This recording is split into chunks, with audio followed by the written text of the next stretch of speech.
Hi, everybody. It is my pleasure to be here to moderate this conversation today and to introduce Linda and Steve to you all.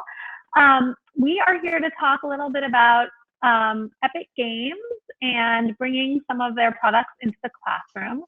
There he is. Okay. And so we're going to start, the way that this is going to work is we're going to start by letting a little bit about the work that they've been doing, which is very exciting.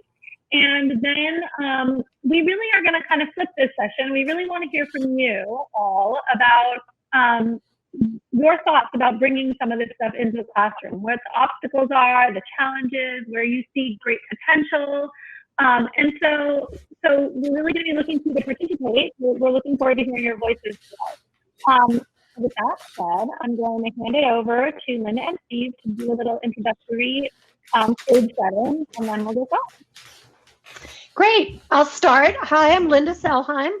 I'm the education lead at Epic Games, and secondary education's really one of my main focuses. We have some cool things we want to tell you that we've started and that are out there that Steve's actually done a lot of work with me on. And I've been around this space for a long time. I was a teacher for a lot of years and managed secondary education, also at Autodesk years ago. So I know the challenges, and that's one of the things we're here today to talk about. So I think everybody knows Steve, but turn it over to Steve. Thanks. I don't know if everybody knows me. Thanks, Linda. Hey, Arana. So yeah, my name is Steve Isaacs. I teach game design and development in Basking Ridge, New Jersey. For most of my career, I've taught middle school.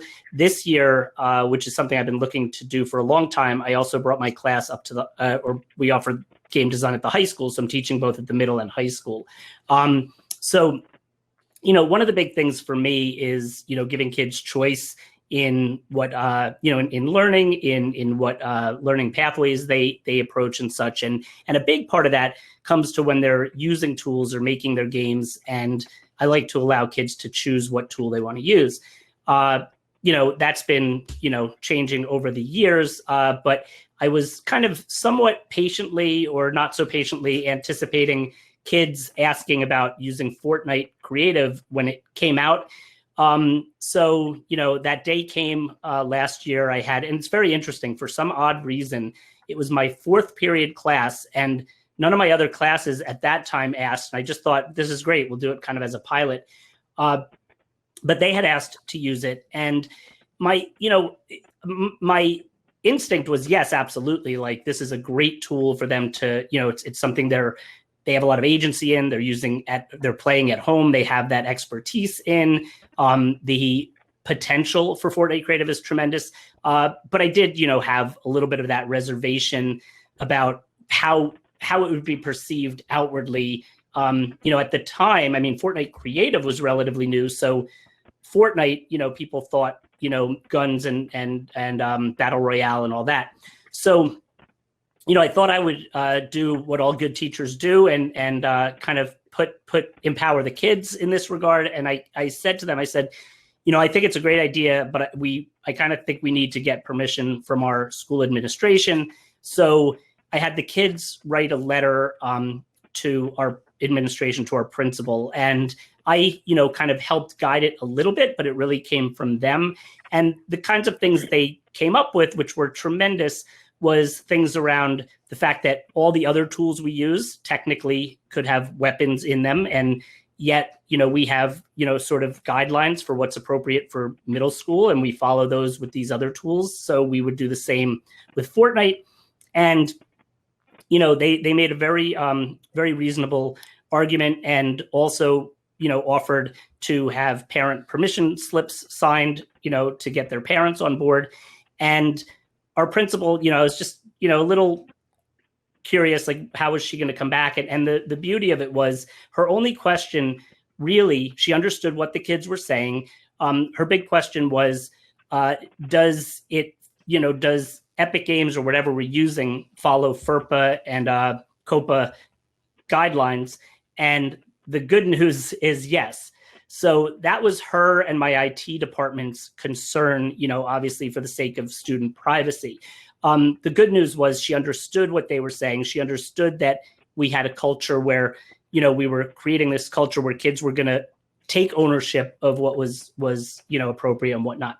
So that was the start. And from there, one of the other things I always try to do is, give kids opportunities with tools like whether it be Unity or Unreal Engine. But at the middle school, I was finding that was a pretty steep learning curve. So I was excited about the fact that, Fortnite in a lot of ways serves as a pretty great, segue in a sense, because it's made in Unreal. Kids know that. They start doing a lot of the automation type stuff. It's not on the same level of what they're doing that they're going to do in Unreal, but it serves as a nice springboard. So to take it a step further, I was really excited when I saw what Epic was doing with things like the Epic Mega Grant program.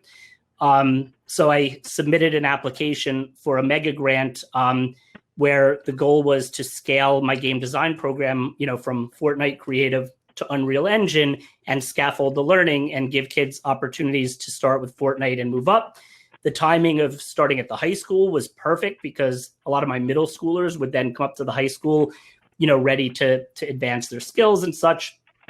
And luckily, I think that got the attention of Linda and Lisa at Epic. And we then started talking about how we could really, leverage Fortnite and Unreal and Twinmotion in education.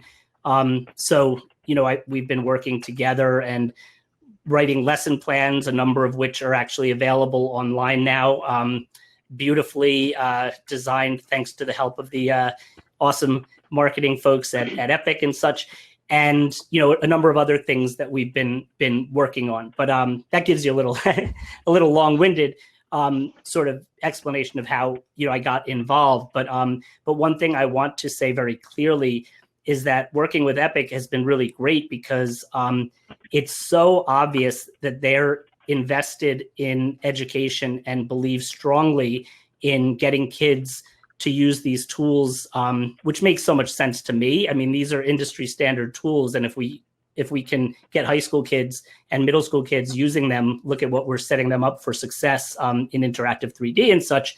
But all the way up the line at Epic, from what I understand, there's a true investment in and interest in education. So, which is one of the reasons why I think we're bringing these kinds of sessions together, is so that, Linda can actually, bring everybody together and say, hey, what can we do? How can we support you? And that sort of thing. And I'll say that Steve submitting his grant coincided with me starting at Epic. I've been here for a little over a year, and I left LinkedIn Learning because of the vision that Epic has for education and what they want to do and the tools. I mean, we really have an incredible group of creator tools. If, Steve talked about Twinmotion and Unreal, which people don't think about as much in the middle school and high school space, but we've seen teachers do some amazing things with them, and they're great tools. And Fortnite Creative is such a great step to scaffolding in to the other things that we're doing. And I don't know if we dropped the lesson plan page URL in yet, but no, but I won't right now. We've done a series of lesson plans, and that the lesson plan page connects to the contest that Steve's been helping me with the lesson plans. He created some great ones. We've reached out in the community. We're not building these. We're building these with the community, with people like Steve. We want people like you to be involved. We're hoping to get a broader community of people contributing content. And that's one of the things we want to talk to you about today is, some of the challenges you're facing, but also the kind of content and curriculum, what you'd like to see, what you'd like to contribute. If you haven't looked at our contest, we've the deadline's the end of September now, and we first prize is $25,000, and there's lots of prizes. And we have the template there to create a lesson plan, and we'd love your ideas for our tools.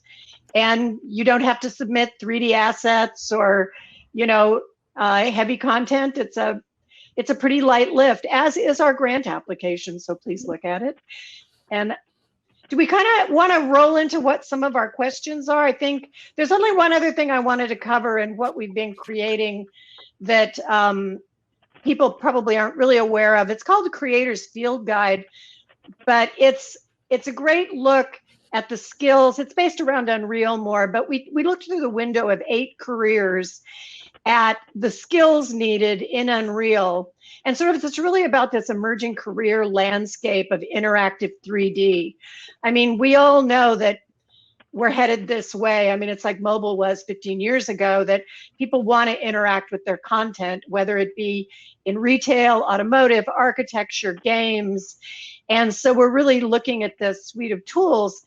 And so our first stab at it was this Creator's Field Guide. So if you're thinking about teaching Unreal or you just want to learn about these careers, it's also great to talk to admin and stuff about, to say this really validates why this stuff is so important in the classroom, you know, games, everything, because it's the way we're going to see our universe. So we've had a couple of questions already, I think. Looks like it. Well, so yeah. So let me just give a little rundown on the session. So we really want your participation. The whole purpose of this roundtable is really to get your participation. There are 2 ways that you can participate. You can ask a question or an answer or a talking point into the chat, or you can choose to come on screen with us where we can have a little back and forth, which we would encourage for this roundtable by clicking the blue button that just says share your audio and video. So we do have one person in the queue to share, so maybe we'll bring that person on and get going, and we can go back and forth between the text chat and the video participants. So here we go. Great. I think. Oh, that person. Uh-oh. Come on, Adrian. Oh, I might have lost Adrian. Did I lose you, Adrian? All right, well, while we're... Well, I'll address something I saw in the chat. Someone asked about elementary. So I'm going to say that Fortnite is definitely positioned for 13 and up. Unreal, probably a little heavy lift for elementary. But Twinmotion is actually an incredible program that's got some really great things going on in it, and it's free. Everything's free. Around being able to simulate weather and location. And I think that could be an incredibly fun tool for some of the lower grades. Do you guys want to start with? Oh, there he is. There he is. Hi. I'm trying to get on. Can you guys hear me? Yes. How you doing, bud? Hey, Steve. Hi, Arana. Hi, Linda. Hi. Hi. So I've been looking for a little bit now, a couple years now. We actually met at G4C, so this is kind of sort of reconnect here. Yeah. Definitely. So love the content, love what you guys are doing. So my big question, I suppose, is, when I do trainings, especially for game-based learning and things like that, is always about, assessments and how do we track kids and how do we, integrate this into like an LMS, or is there any kind of talk about trying to create some sort of like epic classroom somewhere we can track kids' progress as they're going through this stuff? There isn't at the moment. There's a lot of stuff going on, and that's another reason we're here.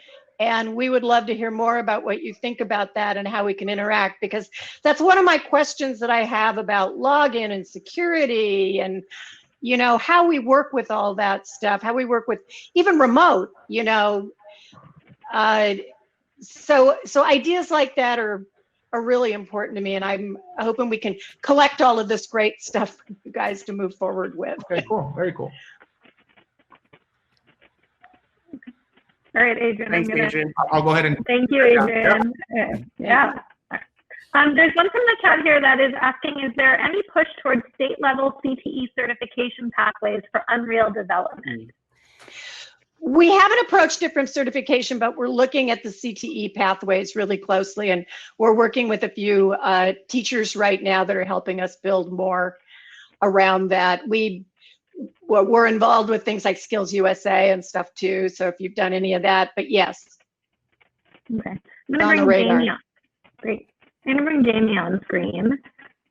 There we go. Working clockwork now. Hello, Jamie. Hello. Can you hear me? Yes. Yeah. Oh, excellent. Wow, this is exciting. So hello, Steve. And I'm sorry, I've got two screens Hi. here, so I apologize if I'm looking back and forth. And I just lost one of my screens because of course I did. Okay. Yay, home conferencing. And hello, Linda, and hello, Arana. Thank you Hi. so much for providing all this and allowing me to be here and ask these questions. The question that I had was, has anyone given consideration to the idea of providing teachers with like special item codes that allow teachers to reward students for things that correlate to academic success? And what I mean by that is like, there was one point way back in like, I don't know, like the 90s or whatever, where if you got like, you know, if you did really well, your teacher could give you this like coupon for an ice cream. Yeah, exactly. Mhm. And so I was thinking, you know, how cool would it be if like, you know, there was a certain skin that was tied to like, oh, but to get it, you have to, you know, like get a certificate from your teacher that has a code on the back or something like that. Great idea. Good idea. That's a great idea, and that's something that's been brought up before, and we're talking about it. I can't say we're doing it right away or that we're even working on it right now, but I'll tell you, I hate to keep saying this, but it's on the list. I've only been here a year. I imagine that list is huge. You know, another thing along a similar line, and I know Chris Aviles is here watching. One of the things we've been talking about a lot is when kids create content. Currently, you know, they can't necessarily publish it because they would need a creator code. So I'm going to push here a little bit too and be like, you know, what can we do about that? Or I'd love to see a community environment where we can showcase student work, where they can publish. Because right now, I mean, I happen to have one, but I can't really grab a kid's world to publish it so others could see it. And for me, publishing authentically is great. So it's sort of along the same lines, but different. That's really interesting. Yeah, it's all things that we've talked about. I'd love to, as we build out more of this educator community, which Steve's, I think it was a good start what we're working with on Discord through Games for Change to begin with. But as we build out more of this community, I think we'll have more heft to push things at Epic to get some of this stuff done. Yeah. It's hard to get student work published, and I know even from being a college professor, it's hard to get student work out there in the world. So, okay, all right, Jamie, I'm gonna move on to. Thank you for joining us. Thanks, Jamie. Thank you. So Jackie has a question in the chat here about knowing that this is focused on secondary education. Anything planned for elementary at the moment? Nothing planned because of, as I said, Fortnite is 13 and up. But I did make the suggestion earlier about Twin Motion, which is a really fun program. And I think there's a lot of opportunities as we're building out lesson plans. I see Alexi Balian's on the chat who's done some lesson plans for us for Twin Motion. But I think it might be really fun to do some stuff that's aimed at, you know, maybe even a 5th and 6th graders with it, because I think it's a great tool. Mm-hmm. Yeah. Cool. Great. All right, I'm going to bring Eric in. It's so fun. Hey. Thanks, Eric. Hi, Eric. You right? How are you? At all lately? I spend half of my days on video calls with Eric. So yeah, nice it happens. So yeah, the CTE question was mine, and the reason I brought it up is we are currently working in our district, and I'm a district STEM and computer science instructional facilitator, on creating specifically a new pathway for students that is a spatial computing pathway, focusing on spatial computing technologies. So looking literally right behind Steve at the two tools that will be in those pathways, sure enough. Where do you see tools like Unreal and Twin Motion fitting into something like that in an educational pathway dealing with spatial computing? Steve, I'm not from the computer science side, so I'm gonna. No, I can answer that. So, I mean, right off the bat, you can definitely. I mean, Unreal Engine makes it easy to develop for XR. Specifically, I know VR. In fact, there are even templates that you could load in Blueprints to get started. So definitely, I mean, that's one of my goals with my students is that they're creating in for extended reality. I haven't gotten too far with the Magic Leap yet. But in fact, so, I received the Epic Mega Grant. One of the things I received with that was the Magic Leap device because, Epic is interested in that collaboration. So clearly there's a synergy there and a goal there.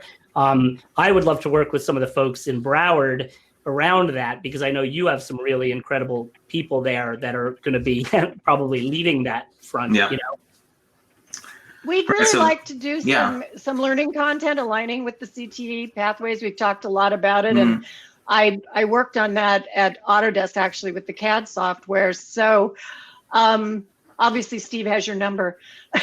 He does. And oddly enough, I don't bring up these. We're always so busy. I never bring up these questions. So I'm glad this conversation is happening, because then I go, oh yeah, I should have asked that like a million times. But yeah, that's fantastic to hear. My other question would be, where specifically, so Steve, I'll come back to you, I know, because you got the devices behind you, because, there are some limitations in middle school when dealing with things like fully immersive VR, right? So the World Health Organization has suggestions and so on. So what would you fit into a pathway leading, let's say, from middle school so that we can engage students early and then get them up to kind of a high school level where they're really digging in?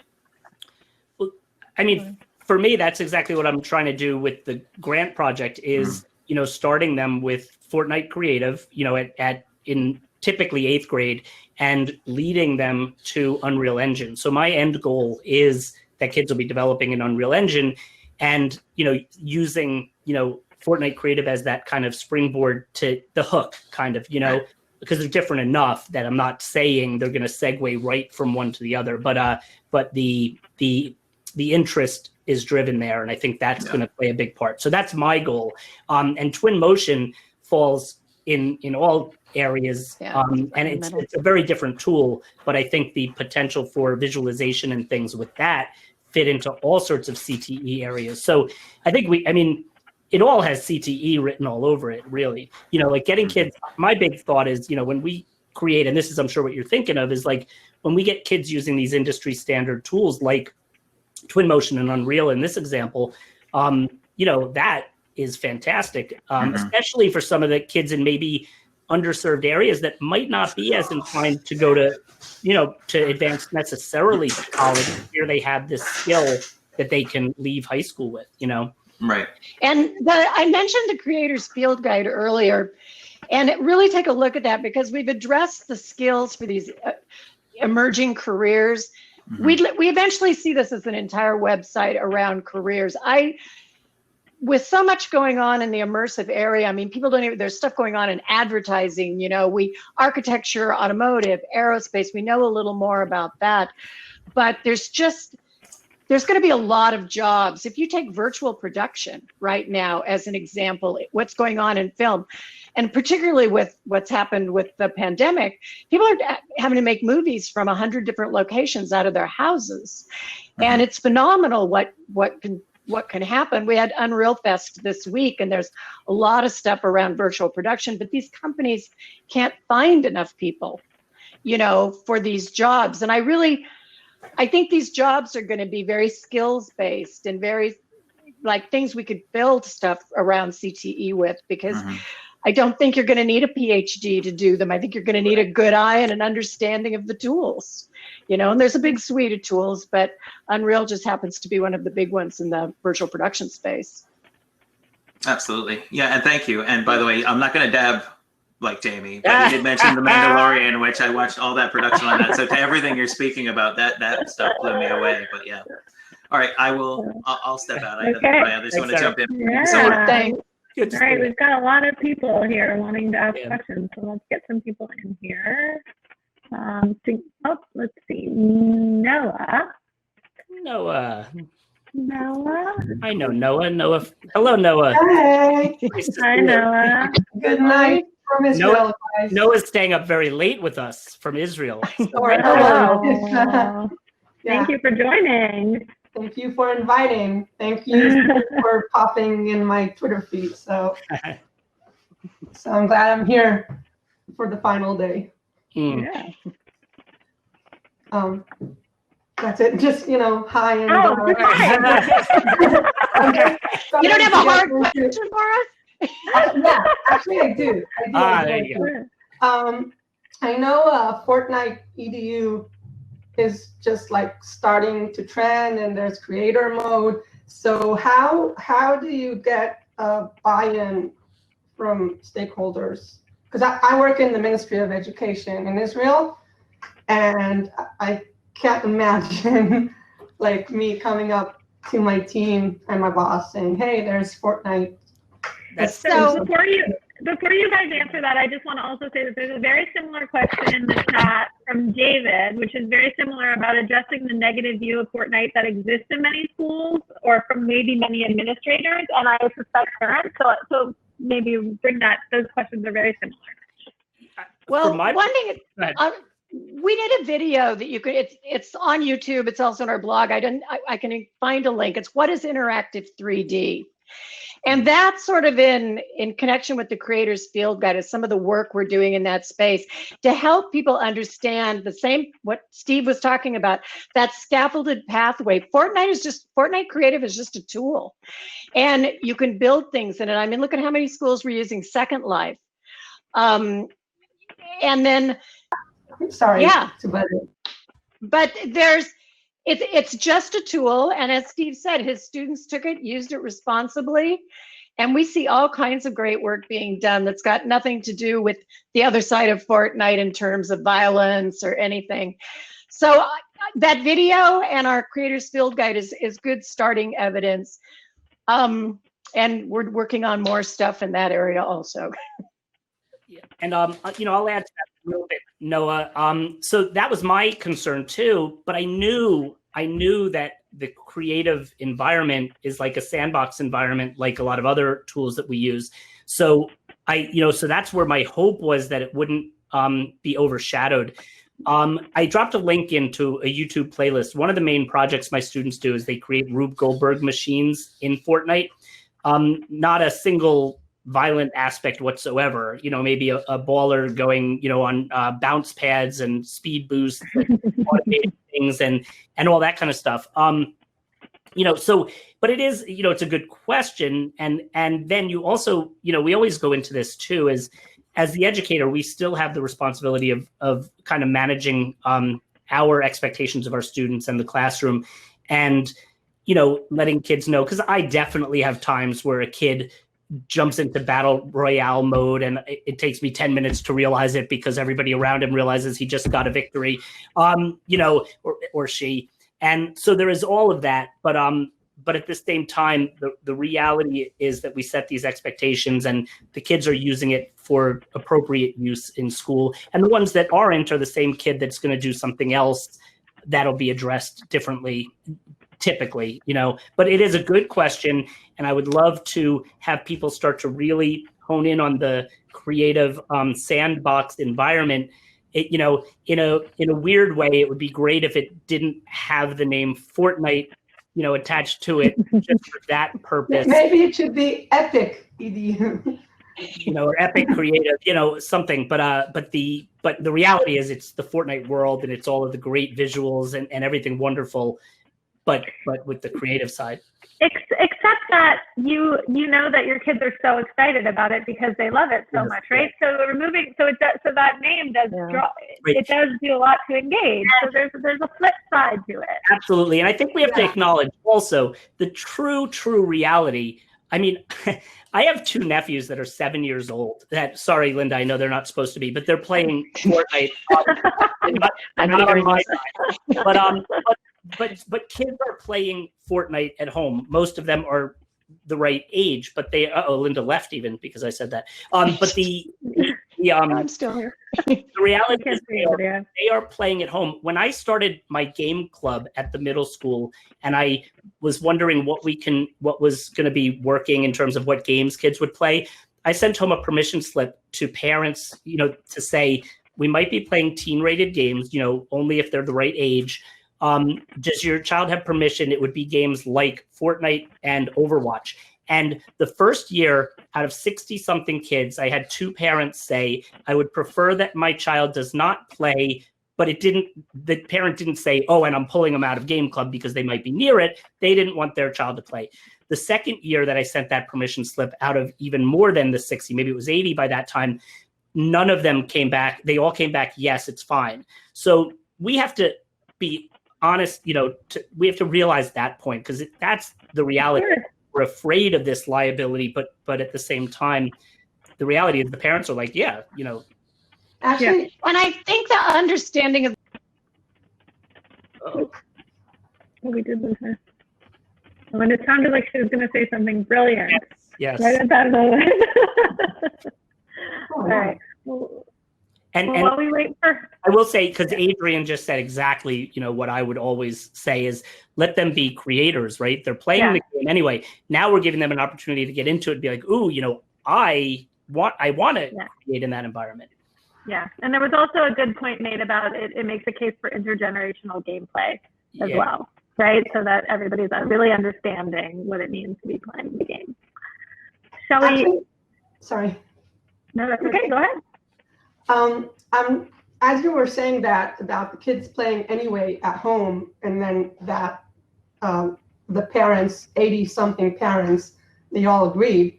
I'm thinking, like, rolling around the thoughts in my head that this is exactly the buy-in that I was looking for, because like the kids are doing it. Let's show them some positive examples, and if we tie into educational themes or pedagogical or curriculum, then I think that would be a good starting point. Say, look, they're already doing this, right? It's Fortnite.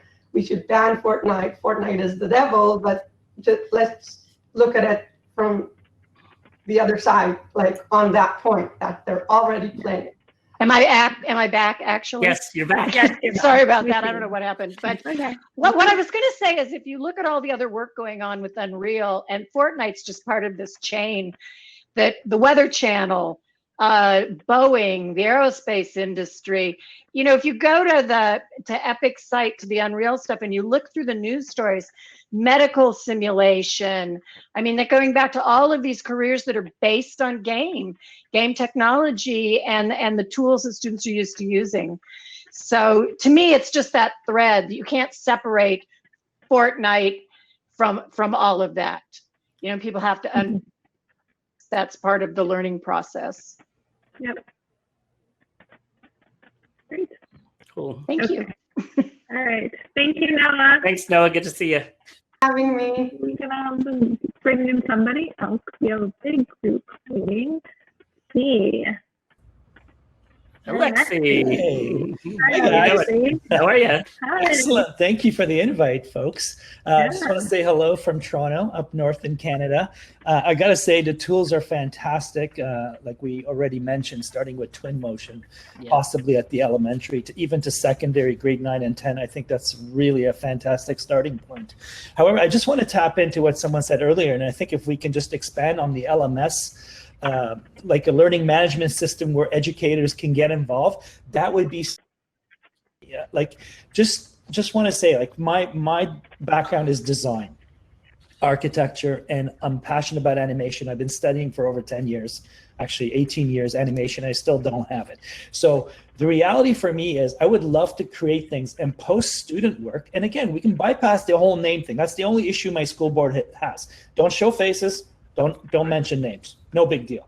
And what would be great is, like, for example, we go to Steve's school and say, Steve, we've got this environment done. We need the coding to open the doors, get the lights, get the music going, get the special effects. So now I'm interacting with another school and saying, hey, let's build this together.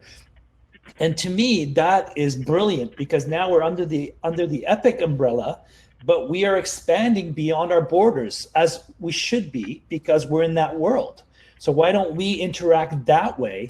I think, to me, that would be so amazing, like to have the coding, you know what I mean? I don't want to take more of your time, but coding is not my expertise, and it is something that I'm learning slowly, but why not tap into somebody in Boston, for example, or where else, from Toronto, and say, hey, I love what you guys are doing in grade 11. Here's my grade 11 animation class.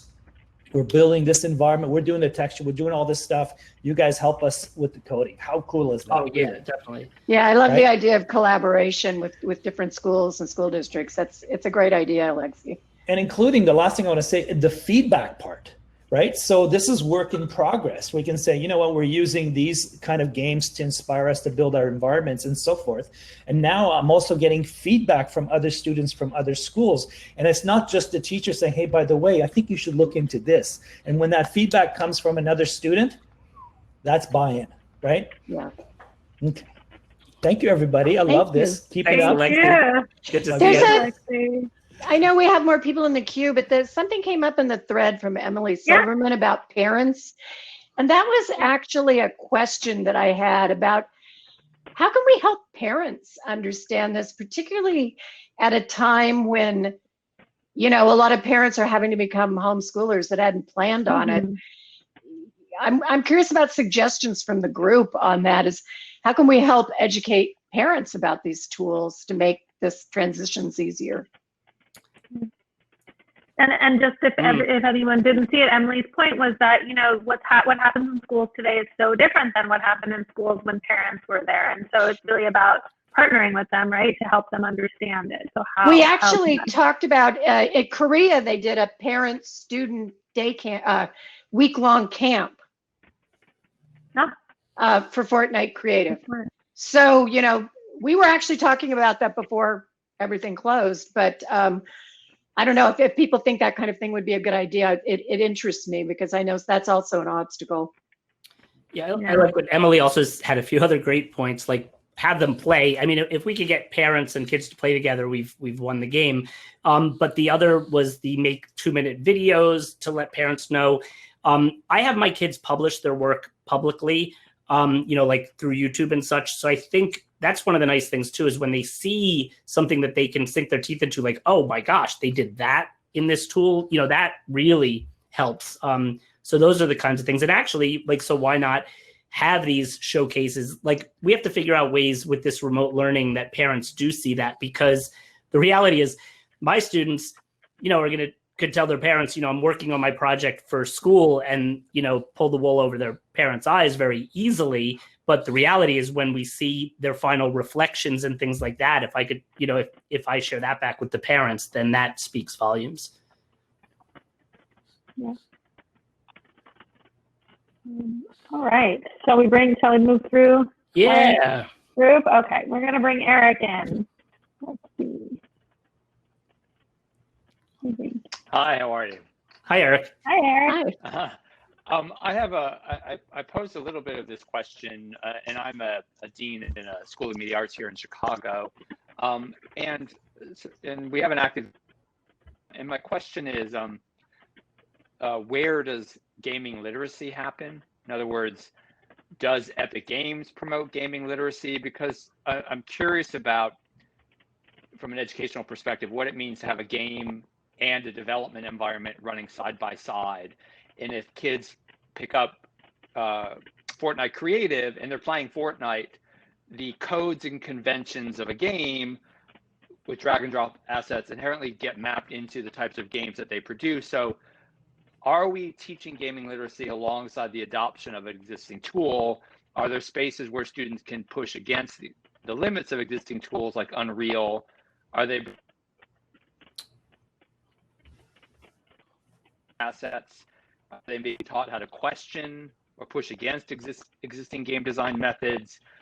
Or does using a tool like Unreal or Unity with some examples, you know, in many ways undo that possibility, or make that an additional challenge or hurdle? Like, this is what code does. This is why this character or asset can do this or can't do this. Like, are they encouraged, or has Epic considered how to push through some of these well, this is why we're partnering with Games for Change. Yeah. I really think Games for Change does a great job in this space, though, and we're very new.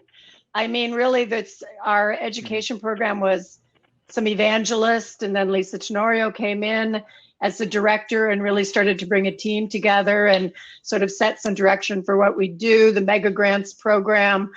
This would actually be an excellent mega grant for some curriculum around this. Hint, hint. Mm-hmm. So it's an interesting question too. Like, in other words, I I don't know if this is answering you directly. Well, it probably is to a point. So in my class, and I teach game design, so it's a little different. I'm teaching kids, one of the big things they do is they play games, they review games, they analyze and deconstruct games, and they're really getting into the understanding of the mechanics that way and different elements and all that to set a context, right? They're also learning about the game design process and how there are many different roles in that process. So we get into design teams. It really becomes, in my situation, like a game studio environment. And as far as the pushing the limits, in a sense, one of the things, because I'm such an advocate of student choice, I make no bones about it with my kids to say, you can choose any tool you want. I'm not sure that I'm the pro at that tool. I'm probably not. So I put a lot of the learning in their hands. And when kids have authentic problems that they want to solve, like something that they want to do in their game, that's when those limits and boundaries get pushed, because that's a real problem to them that they want to solve.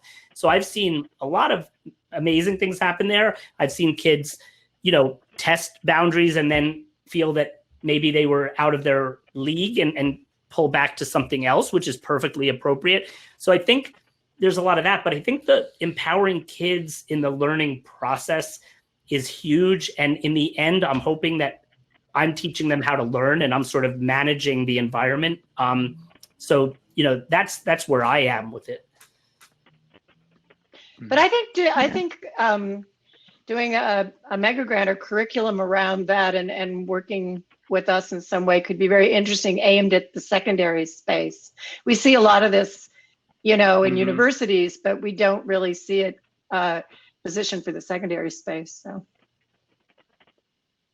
Yeah, and that's one of our central challenges, working at urban institution with a game design program, saying, to Steve's point as well, asking a young adult, what problem are you trying to solve?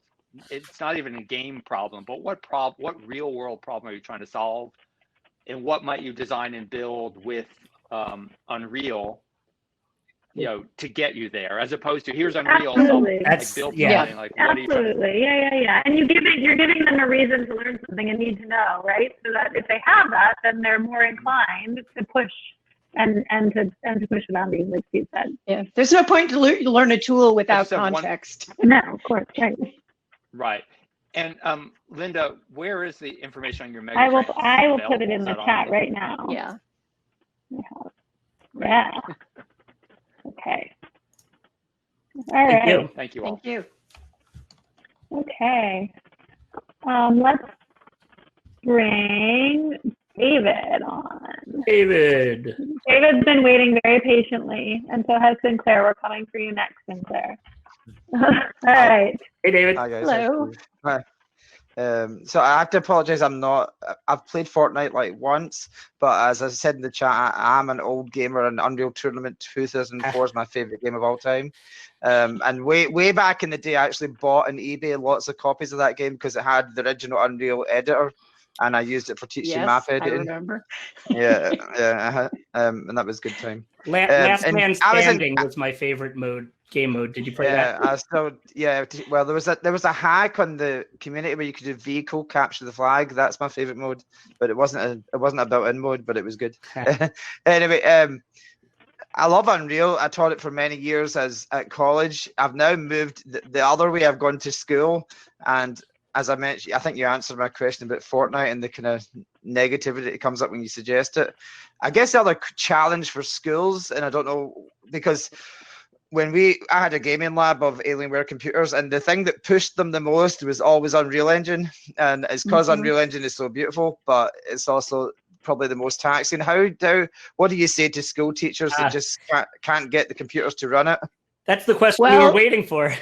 we're looking at offering a remote solution. And we're looking serious at it. So if you are interested in a remote solution, reach out. We're putting some pilots together right now. And since we started this call, I asked some questions, Arana and Steve, and it's okay to talk about it. Okay. So it's we want to help schools. We're working on a pilot right now. The first one we're doing will be Google Chromebooks, Unreal, 20 students. That's happening in a few weeks. And if you're interested, let's talk. I think we have a few people there's here a who lot want of to interest in talk. the chat. Yeah, We want to help you run the tools. Cool. Yeah. All right. And Matthew, you're right. That's the goal, is equity, right? And one of the things that I will say, and we had another town hall like this a couple of weeks ago. Linda and Lisa ran that, and the idea was a lot about what do you need, and that was the constant conversation, was like, how do we that equity and access is the big question, right? So I think it's exciting, very exciting. There's a question here about would remote access work on mobile devices too, which I don't know. That's a rough one for Unreal. I mean, Yeah. obviously Fortnite Creative runs on everything, but Unreal pretty much needs a machine. Yeah. And let me say, to your point, Linda, too, about Fortnite Creative, that's been one of the most amazing things during this remote learning time as well, is that kids have, Fortnite on their Xbox, their PlayStation, their Switch, their phone, their iPad. I've had kids continue to work collaboratively, whether when we were in school, they were working on their devices at home, whatever they might be. But it's the first design tool that I've encountered where that cross-platform play is so accessible that that's been amazing. Yeah. All right. Shall we bring Sinclair? He's been waiting very long Yes, time. please. Oh, Here. maybe not. Yes. Yay. Oh, okay, yeah. Thank you. Hello. Here. I feel like this is Hollywood Square, so thank you Yeah, so I know. much for setting up this session. Whoa, we have, My Windows laptop just restarted mid-sentence. I take it you answered my question. We did beautifully. Free gaming laptops for all students. Is that it? Yes. Remote virtual desktops. Remote desktop Oh, yeah. solution. You can Which kick is a me real, out. yeah. It will happen. All right, Sinclair. hello again. So I've been working with a lot of kids to co-create. It's a math and science learning game. So think of it's a reverse Family Feud of sorts, where we're not focused on speed and accuracy, but learning and exploring wrong answers. So the goal is to come up with the most popular wrong answers as a way to not only increase motivation and self-confidence, but also conceptual understanding. Cool. So while we're creating this mobile app, a lot of my kids, of course, have talked about how they love Fortnite. And we recently learned about not only Unreal, but Party Island, which is like this small world within Fortnite. Mm-hmm. So, there's a lot of opportunity around peer-to-peer learning. So what we're finding is when students come up with the most popular wrong answer in this reverse Family Feud game that we're creating, how cool would it be if they can also share what they learn with other players in that game, either in kind of a live stream and or a 3D Fortnite environment. So we're just learning about all of this. Wanted to see what ideas this panel of experts might have for people who want to create that kind of peer-to-peer learning environment within Fortnite, or we've heard just a little bit about Party Island, which we understand is like a casual gaming environment potentially. Well, I mean, creative gives you the ultimate possibilities to create that experience and have multiplayer right in it. So, I mean, it would obviously be slightly different from the app you're creating, but you could do the same thing. In fact, there's really neat ways to work with triggers and things in creative mode where, it's almost like a choose your own adventure type thing. So you just plug in the same idea with your wrong answers and, have it be a party style, environment, I think. And if I talk about anything in development, lightning will strike me. So I've already been told that. But there's lots of interesting things going on, and Party Island, I've heard other people talking about doing, work in there. I know it's not, it's no guns, it's a party. Right. That's cool. one related and quick follow-on question is we're hearing a lot of kids, you know, they'll record their gaming sessions and then of course put it onto Twitch or whatnot. Are you finding any opportunities to record education related content within Fortnite and then sharing it through other channels? I think that's an interesting idea, Steve.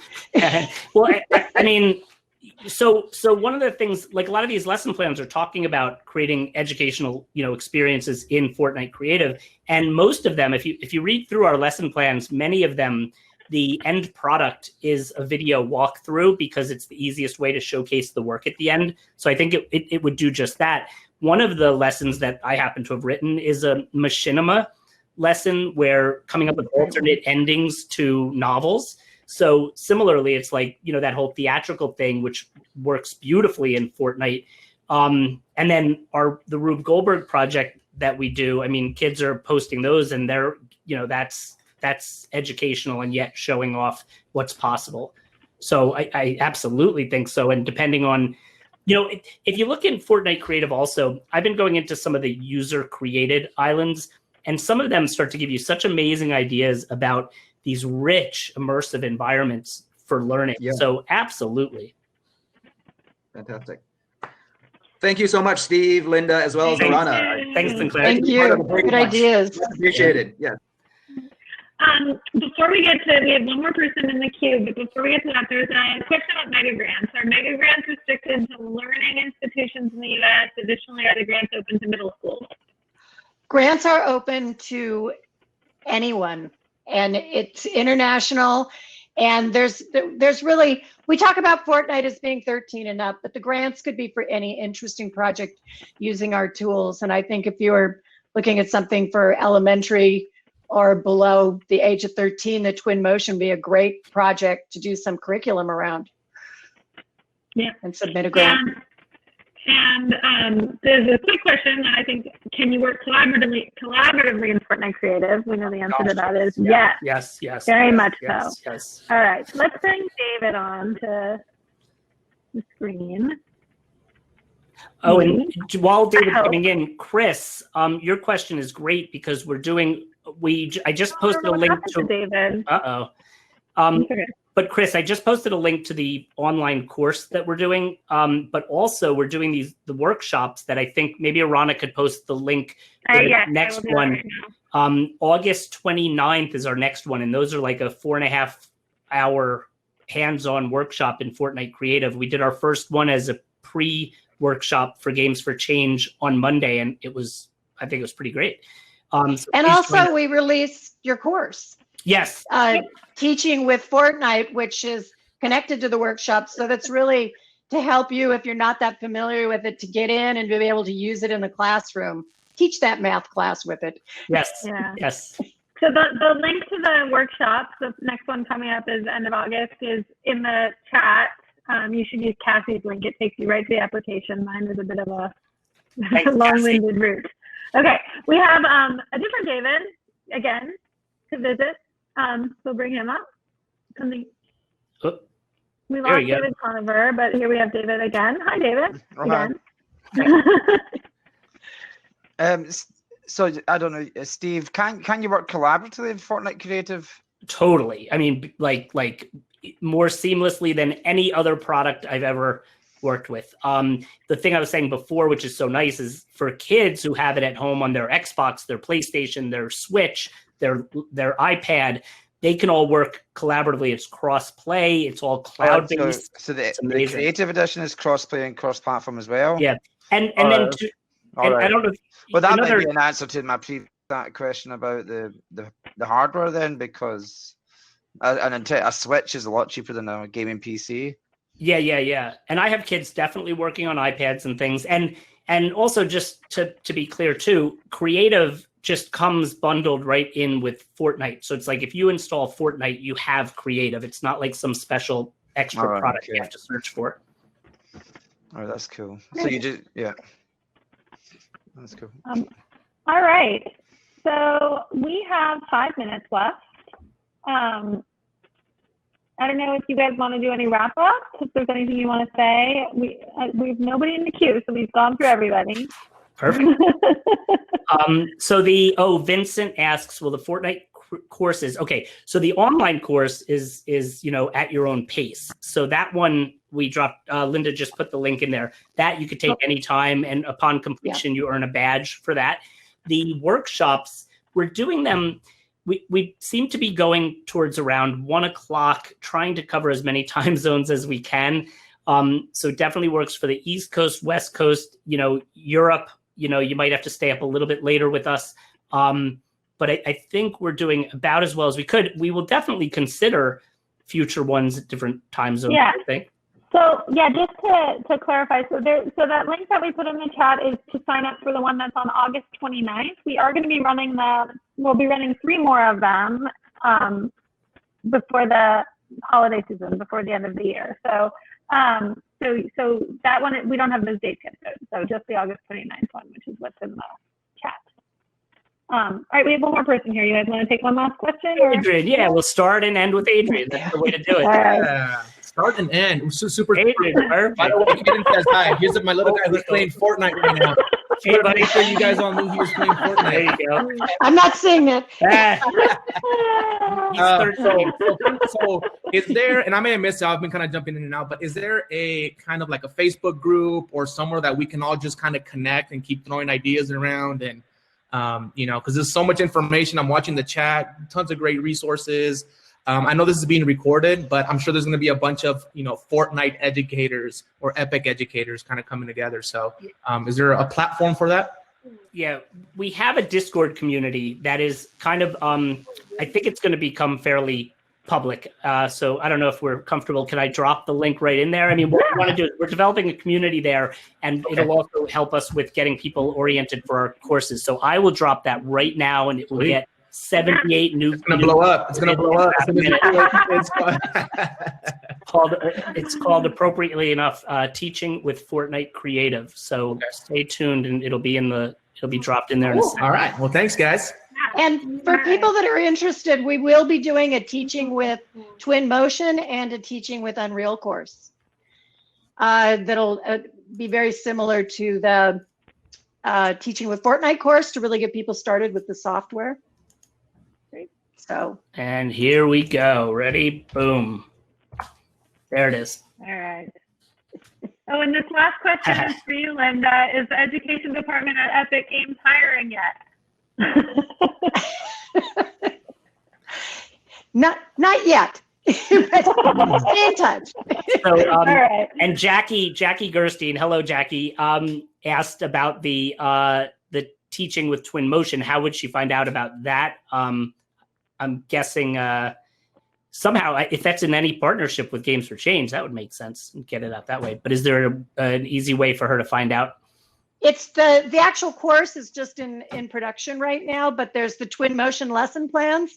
And Alex Balian, who's been on the chat here, has done some of our lesson plans. So, he would be a good contact, but expect to see more with Twinmotion soon. It's a newer product. All right. Okay. Well, I think you did it. All right. So thank you, everybody. Thank you, Steve. Thank you, Linda. We hope it's the beginning of a conversation and a community, right? Yep. Thanks, all Arana. right. Thank you. Definitely. Thank you. Bye. Bye.